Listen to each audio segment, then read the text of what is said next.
My name is Lena Hart, and I'm 31 years old. On paper, my life has always looked like the kind of boring that makes banks smile and landlords relax. I'm a project manager for a mid-sized logistics company. My entire job is risk assessment, resource allocation, and managing stakeholder expectations.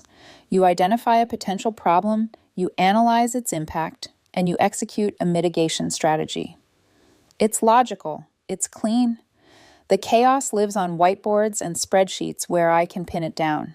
My personal life, at least for a while, felt like my one project that didn't need a Gantt chart. 4 years with my boyfriend Mark. 2 years of living together in my condo. My condo, by the way. My credit score, my down payment, my name on the mortgage, and the title. A detail that becomes very important. Mark is 29, a graphic designer. He's the creative one. The kind of guy who forgets to eat because he's in a flow state and will sketch ideas on receipts and napkins.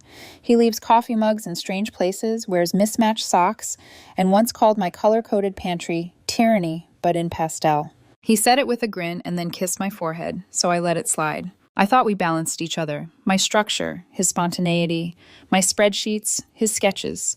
My condo was our home, my stability, his playground. Then, 3 months ago, the scope changed. A new creative director joined Mark's firm. Her name was Tia Lee. I remembered the name before I remembered who she was. His ex. The one he'd dated briefly in college. The one he'd described as too intense, too dramatic, too much.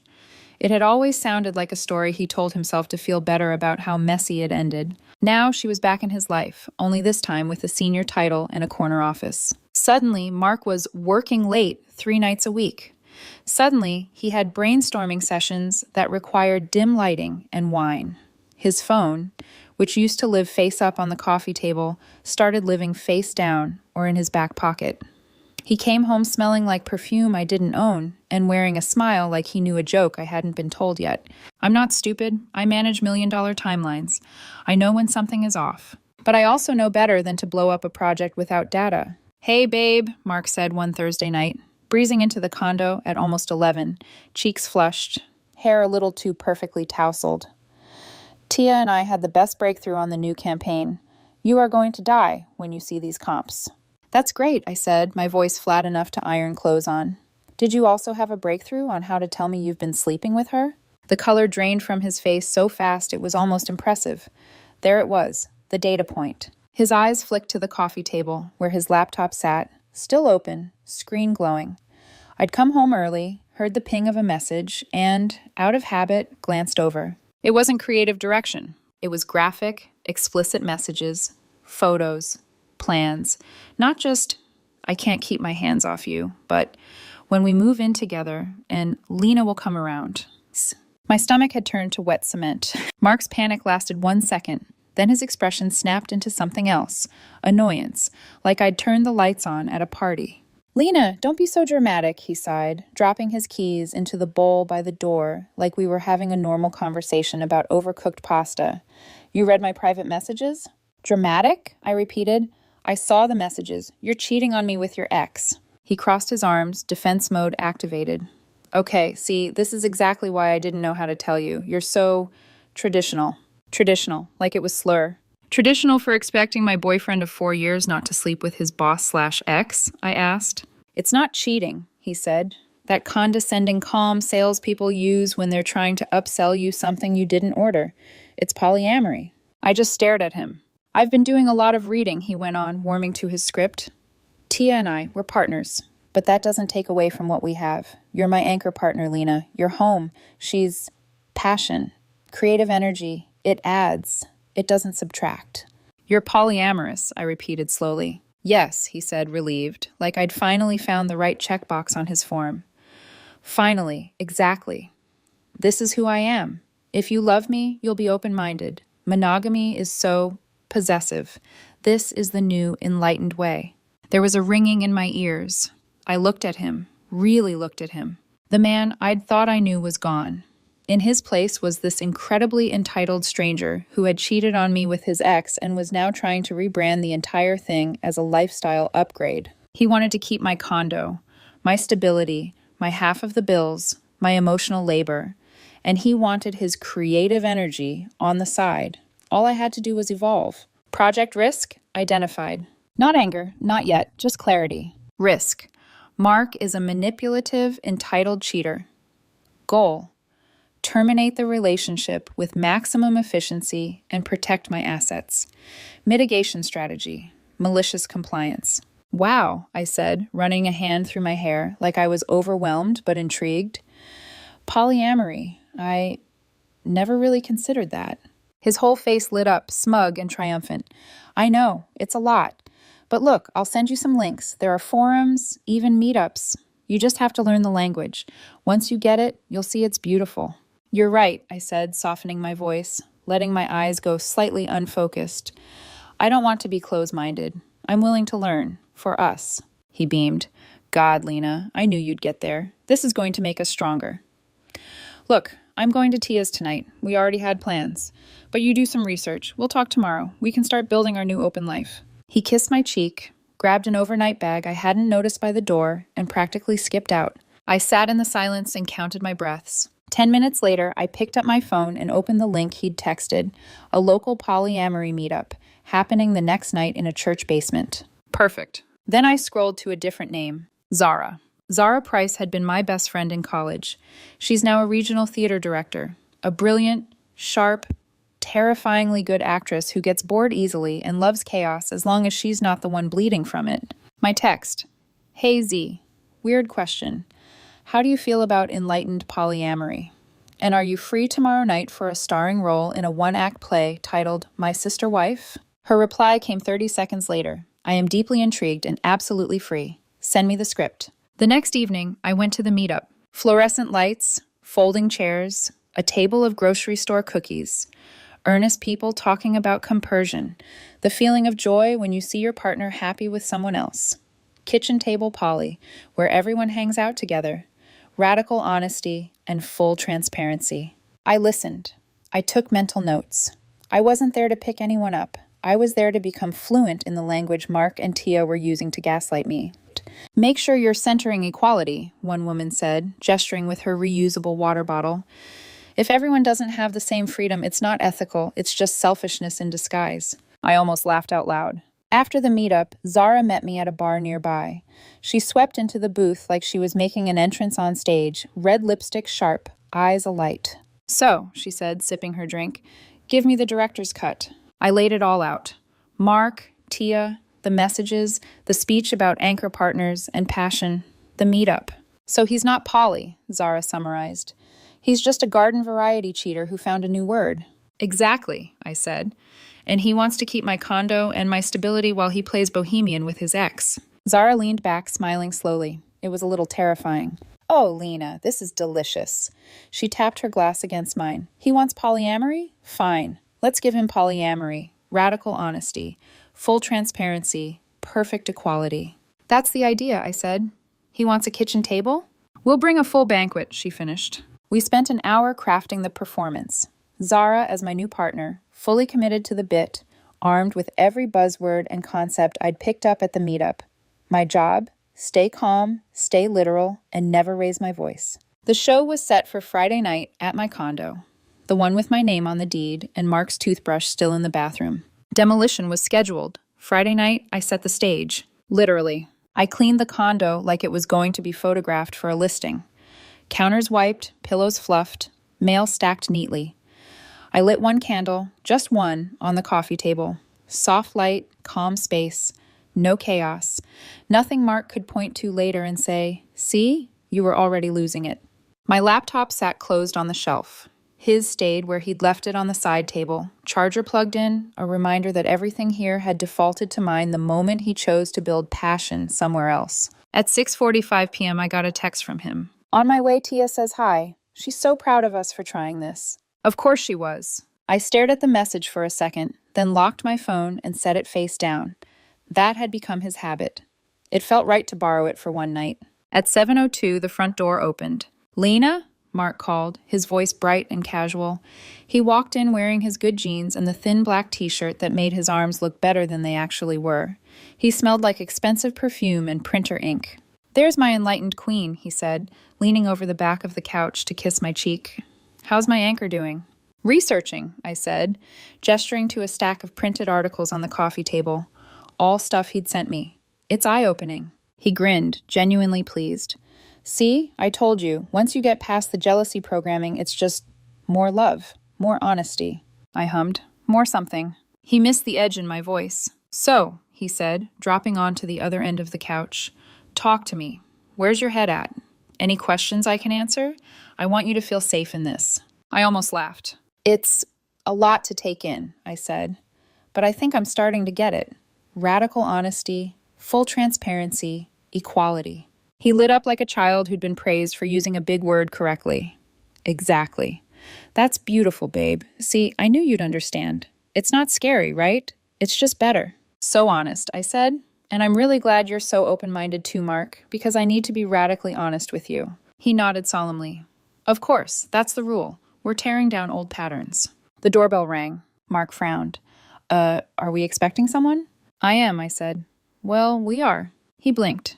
Did you invite someone over? Radical transparency, I said lightly, standing up. Isn't that what you said? I walked to the door. My heart was thudding, but my hands were steady. I opened it. Zara was there, in full costume. She looked incredible. Flowing dress, leather jacket, hair artfully messy, eyeliner sharp enough to cut. She had a worn overnight bag slung over one shoulder and a large box of artisan pastries balanced in her arms. Hey, Lena, she said, loud enough for the greeting to float into the living room. Her smile was wide, bright, aggressively warm. Oh my God, I'm so happy to finally be here. She swept inside like she owned the building. Mark stood up too quickly, knocking his knee on the coffee table. Hi? You must be Mark, Zara said, pivoting toward him with both hands outstretched, pastries and all. Wow, it is so brave and beautiful what you're doing. He blinked. I'm sorry? Opening your relationship, she gushed. Embracing ethical non-monogamy, letting Lena bring in another partner. It's just, honestly, inspiring. His mouth opened, nothing came out. I watched his brain trip over the word partner, like it was a loose floorboard. Zara, I said, moving to stand beside her. This is Mark. Mark, this is Zara. My new partner, Zara finished, turning to beam at me with theatrical affection. We just clicked at the meetup, didn't we, Anchor? She said the last word with such syrupy sarcasm I almost choked. Mark didn't hear the sarcasm. He just heard the word. Meetup? He repeated slowly. The polyamory meetup you sent me the link to, I said, letting innocence wash over my face. You told me to learn. I went. Zara and I talked for hours. The new partner energy is just intense. Zara sighed happily, leaning her shoulder lightly against mine like she'd rehearsed it, which she had. It's rare, she said, to find someone who's so willing to deconstruct their jealousy programming and step into abundance. You're lucky, Mark. His jaw worked. Wait, he said. You went to one meetup and brought someone home? Is that wrong? I frowned. I thought that was the point. Community, openness, more love. Zara perked up. Oh, are we kitchen table style, or are we doing more of a parallel polyamory setup? I'm really hoping for kitchen table. I brought pistachio croissants for breakfast, and I can totally set up a shared Google Calendar so we can keep track of cuddle rotations and overnights. My last constellation was a scheduling nightmare. Mark's eyes went huge. Shared what? There's a whole vocabulary, I said gently, repeating his own line back to him. I'm still learning, but I want to do it right. Full transparency, right? He looked from me to Zara and back again. His face had gone a peculiar grayish shade. This isn't funny, he said finally. Funny? I echoed. I'm being serious. You told me you were polyamorous. That Tia is your other partner. You said I was being possessive and traditional for expecting monogamy. So I opened my mind. I met someone. I brought her into our home. Isn't that exactly what you asked me to do? This is not what I meant, he snapped. Zara let out a soft, scandalized gasp, pressing a hand dramatically to her chest. Mark, she said, wounded. That's not very compassionate. Aren't you happy for Lena? Where's your compersion? He stared at her like she'd just spoken in ancient Greek. This is Lena. You can't just bring a stranger into our bed, he stammered. I tilted my head. Did you and Tia use a formal introduction process? Because from my perspective, it kind of looked like you just started sleeping with her and then told me to get enlightened. That's different, he fired back. How? I asked, my voice going quiet. He opened his mouth, closed it. Tia's script wasn't covering this part. This is an abuse of the lifestyle, he tried finally. You're mocking it. You're weaponizing polyamory to punish me. I'm following your rules, I said. Radical honesty? I'm being honest. I don't want this. I'm trying anyway. Equality? You have another partner, so now I do. Full transparency? She's here, with pastries. Zara lifted the box slightly. Cardamom too, she added helpfully. Get out, Mark snapped. Zara blinked. Should I put the croissants in the kitchen first, or...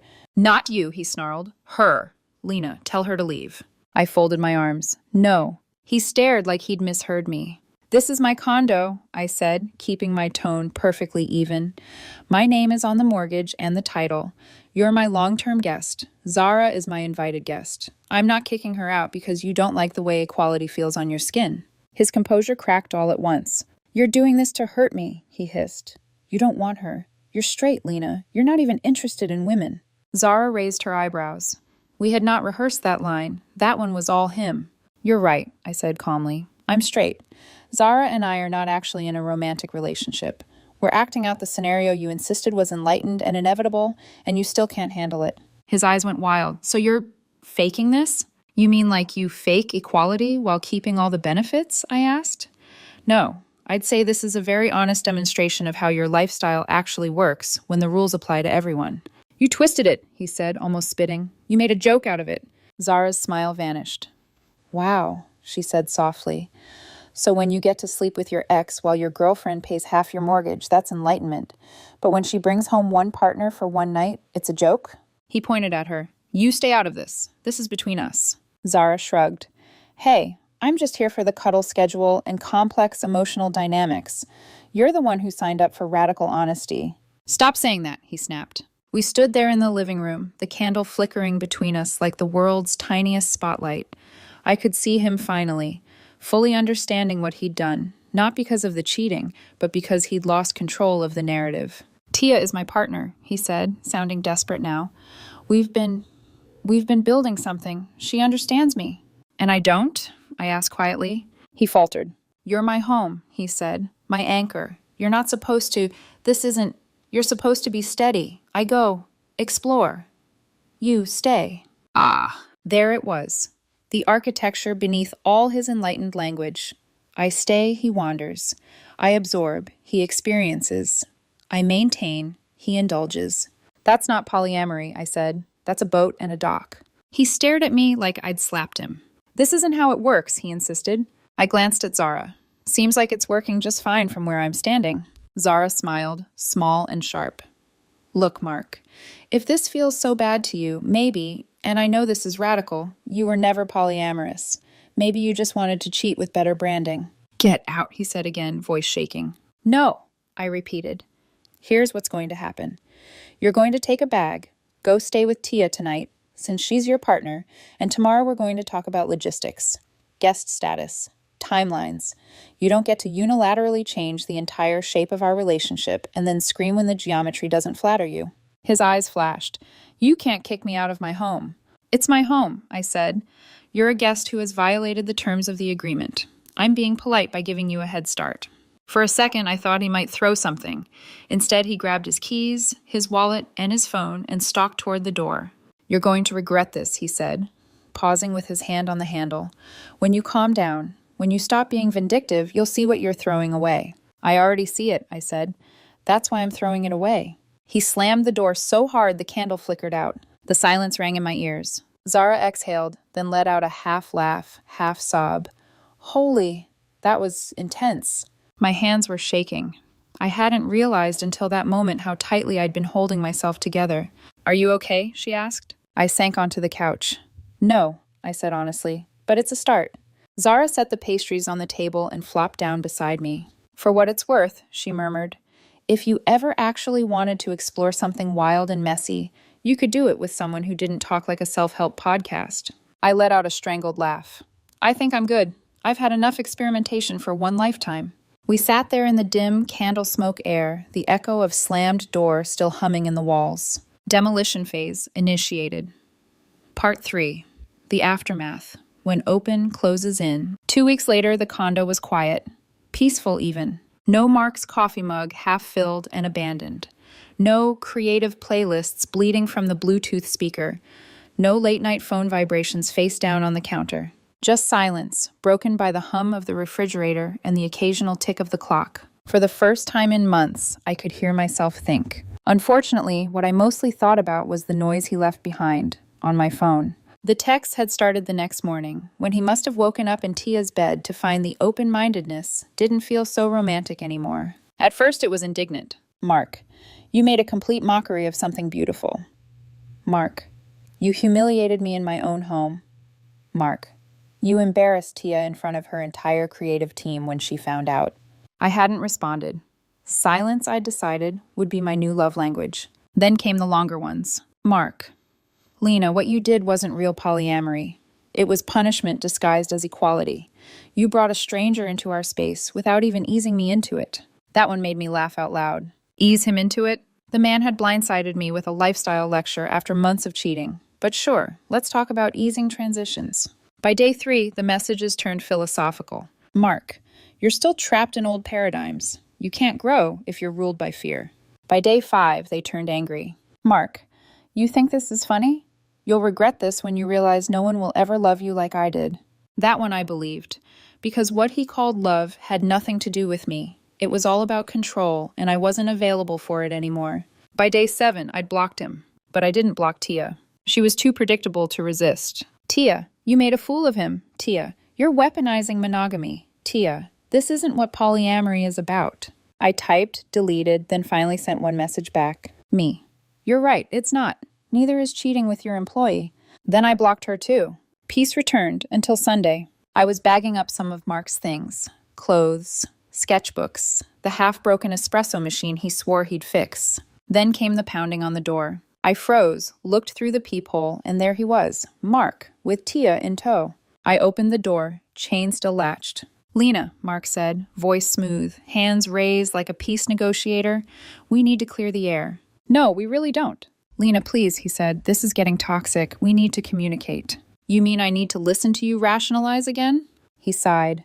There's been a breakdown in empathy. You brought another woman into our dynamic without emotional scaffolding. I actually laughed. Emotional scaffolding? Tia crossed her arms. You're mocking us, and it's disrespectful to the entire poly community. Oh, please, I said. You two were sleeping together behind my back for months. You don't get to cite ethics now. Mark took a slow breath, like he was trying to calm a volatile client. This isn't about blame. It's absolutely about blame, I cut in. You lied, you cheated, then you tried to rebrand it as self-discovery. That's not fair, Tia snapped. Neither is workplace favoritism, I said evenly. Maybe take that to HR before you talk to me about fairness. Mark looked genuinely wounded. I just thought we could all sit down and talk about it. You did, I said. You just weren't expecting the third chair to have someone in it. That finally shut him up. Tia muttered something under her breath about toxic energy and tried to pull him away. But Mark wasn't done. He leaned closer to the gap in the chain. You're not this person, he said softly. You're angry, confused. You're lashing out because you feel replaced. You don't have to be vindictive. The old me, the me who managed every project and every emotion by procedure, might have flinched. But the new me had already identified the risk, mitigated the damage, and moved on to documentation. You're right, I said. I was confused. You helped clear that up. You can pick up your things tomorrow. Noon. You can bring one person. It won't be Tia. His jaw tightened. You can't evict me. I'm asking my guests to leave, I said calmly. And documenting the process. You'll be supervised. He blinked. Supervised? My accountant friend Ben will be here, I said. He's 6'4", used to play rugby, very detail-oriented, loves clipboards. The flicker of panic in his eyes was deeply satisfying. Then I closed the door. I thought that would be the end. But the next morning, I got a voicemail. Lena, darling, it's Karen, Mark's mother. Please call me back. He's not well. He collapsed last night. The doctors think it's stress. He keeps asking for you. He's confused, sweetheart. Please, he needs you. I almost admired the coordination. A mystery illness. The classic sympathy play. I sent one text in response. I'm sorry to hear about Mark's sudden, non-specific illness. I hope he's given the doctors a full history. His pickup time remains tomorrow at noon. Her reply came 5 minutes later. You're a heartless monster. Which, ironically, was the kindest thing anyone in that family had ever called me. Part 4. Cleanup and consequences. Noon the next day. The doorbell rang exactly on time, because of course it did.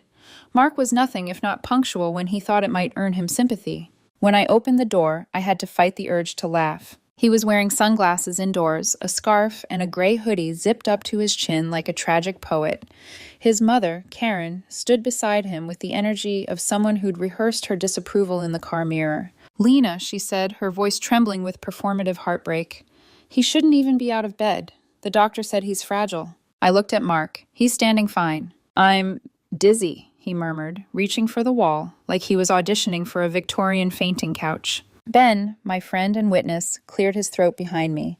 6'4", broad shoulders, clipboard in hand, and a faint smile that said he'd seen this act before. "Inventory form," he said, handing it to Karen. "We'll check off each item as it's packed." Karen's mouth fell open. "Is that really necessary?" "Yes," I said. "Mark's filing tendencies are inconsistent." Mark let out a weak laugh, but it cracked halfway through. "Wow, you really are treating this like a business transaction." "Project closure phase," I said simply.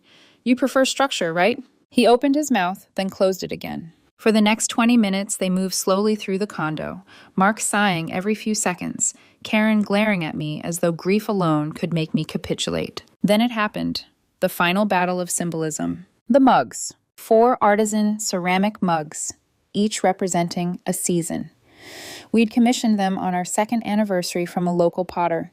Spring, summer, fall, winter, a matching set. Mark picked them up carefully, one by one, arranging them in a box. "I'm taking these," he said, voice steadier now. "No," I said. He froze. "Excuse me?" "We bought them together," I said, "so we split them, 2 each." Karen gasped, as though I'd just announced I was burning them. "Lena," she snapped, "those are sentimental." "Exactly," I said. "That's why we're dividing them equally." I walked over, lifted spring and summer from the table, and placed them gently in my own box. Then I pushed fall and winter toward him. "You can have those," I said. "Seems appropriate." For a moment, no one spoke. Then Mark's face twisted, not with pain, but rage. "You think this is funny?" he hissed. "You're splitting up a set just to hurt me." "I'm splitting assets," I said. "Fairly." He started, but his mother interrupted. "Lena, for heaven's sake, he's sick." "He seems better already," I said, nodding toward the red flush in his cheeks. Ben made a small tick on the clipboard. "Item 27, mugs divided, half retained by each party," he murmured. Karen turned to her son. "Let's go, sweetheart. You don't need this negativity." Mark stared at me for another long second. Then, with one final huff, he shoved fall and winter into the box. One cracked audibly. "So much for fragile." They left in silence. I locked the door behind them, exhaled, and felt something uncoil in my chest. Peace, real peace this time. But of course it wasn't over. 3 weeks later, a manila envelope arrived. A summons for small claims court. Plaintiff, Mark Holloway. Defendant, Lena Hart. Claims, unlawful eviction, emotional distress, property damage, and theft of 2 artisan mugs valued at $500 each. I laughed so hard I nearly spilled my coffee.